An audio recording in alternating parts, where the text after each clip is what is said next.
এই সংসদে বসে এসি রুমে বসে এসি গাড়িতে চলে মিনিস্ট্রির এসিতে বসে বাসার মধ্যে 24/7 আনইন্টারাপ্টেড ইলেকট্রিসিটির মধ্যে থেকে জনগণের সমস্যা বোঝা যায় না।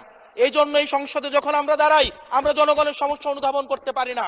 আমরা এই সংসদে বসে যদি আমরা লোডশেডিং এ আমরা খুঁজি, এই সংসদে বসে লোডশেডিং পাওয়া যাবে না, এই সংসদে বসে জনগণের সমস্যা পাওয়া যাবে না, এই সংসদে বসে সবকিছুকেই মাননীয় স্পিকার আমরা যে এই বাংলাদেশের সবচেয়ে সুবিধাভোগী মানুষের মধ্যে এই সংসদে যারা বসে আছি বাংলাদেশের সবচেয়ে ফেসিলিটেড মানুষের মধ্যে আমরা অন্যতম। মাননীয় স্পিকার, মাননীয় স্পিকার, আমাদের জনগণের কাছে যেতে হবে, জনগণের আশাগুলোকে, সময়গুলোকে, স্বপ্নগুলোকে আমরা রাজনৈতিক ভাষার মধ্য দিয়ে, কর্মসূচির মধ্য দিয়ে সেগুলোকে বাস্তবায়নের জন্য আমাদের সবাইকে সমন্বিতভাবে ঐক্যবদ্ধভাবে কাজ করার প্রয়াস আমাদেরকে থাকতে হবে।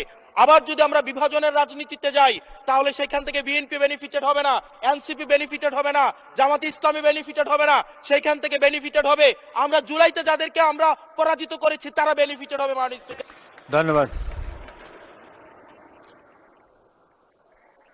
ওকে, লাস্ট মিনিট। সেজন্য আজকে এই সংসদে আমাদের একটা ন্যাশনাল এগ্রিমেন্টের দিকে যেতে হবে। আমরা পলিসির জায়গায় আমাদের বিরোধিতা থাকবে, পলিসির জায়গায় আমরা এগ্রিমেন্টের মধ্যে থাকবো, কিন্তু আমাদের একটা রেড লাইন টানা উচিত। এই লাইনটা আমরা ক্রস করব না। আমরা যখন শুনতে পাই যে একটা রাজনৈতিক দলকে নির্মূল করার আহ্বান একটা সরকার দল থেকে আসে, সেই বাংলাদেশে আমরা মাননীয় স্পিকার ফিরতে চাই না। মাননীয় স্পিকার, আমরা এখানে আমরা কনস্ট্রাকটিভ ভাবে পলিসির জায়গা থেকে আমরা আর্গিউ করব, আমরা এগ্রি করব, আমরা ডিসএগ্রি করব, কিন্তু মাননীয় স্পিকার নির্মূলের রাজনীতি, বিনাশের রাজনীতি, দমনের রাজনীতি, পীড়নের রাজনীতি যদি আমরা বাংলাদেশে আবার পরিচয় করাই, ইন্ট্রোডিউস করাই, সেইখান থেকে এই সংসদের কেউ বেনিফিটেড হবে না।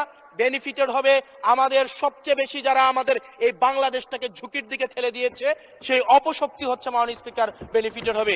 সেজন্য আমরা ঐক্যবদ্ধভাবে বাংলাদেশটাকে বিনির্মাণ করি। ধন্যবাদ।